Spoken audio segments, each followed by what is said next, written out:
ယောဂခန်းကြီးတဲ့ဖရဲ့တိကနေတော့ကိုကြည့်တဲ့အခါမှာသူ့မှာရှိတဲ့သူ့ရဲ့မိသားစုချီနေဖြစ်ပါတယ်။သူ့ရဲ့တက်တာဘောချုံမင်းတရားပထမတစ်ချက်ကစုံလင်ဖြတ်မှတ်တော့ဒုတိယတစ်ချက်ကဘုရားခင်ကိုကြောင်းရွံ့တော်သူဖြစ်တယ်။တတိယတစ်ချက်ကမကောင်းသောအချင်းကိုရှောင်တော်သူဖြစ်တယ်။ပြီးတော့နောက်ဆုံးကသူ့မှာတားပြန်ရရှိတဲ့အငယ်တော်ရရှိတယ်။ခုလက်ရှိဘဝမှာယောဂကတက်ရှင်တည်ရဆိုရင်တကယ်ကိုချမ်းသာတဲ့ပုဂ္ဂိုလ်ဖြစ်တယ်။တကယ်ကိုပြည်ရနာဆင့်ဖြစ်သွားတယ်ယောဂတက်တာ။သူရဲ့ဘဝမှာအရာခတ်တဲ့ကိုပြည့်စုံတဲ့ဘဝလို့ကျွန်တော်ပြောလို့ရတဲ့ချိန်ဖြစ်တယ်။စိတ်ဆိုင်ဥစ္စာအများကြီးရှိတယ်။သူ့မှာလည်းတန်းစီပြီးဆက်ပြန်ကောင်းချီးပြီးပို့ရတဲ့ generation တွေပြန်ကောင်းပြီးတာလည်းလူလေးတွေမရှိတော့တဲ့ဘဝဖြစ်ပါလေတည်း။သို့တော့ပြည်ရနာစိတ်ရောက်နေတာမှာ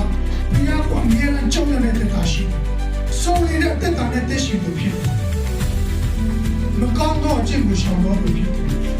။ယောဂရဲ့တက်တာကနေကြောက်ပါပြီးတာ။ဘယ်လိုပဲချမ်းသာဘ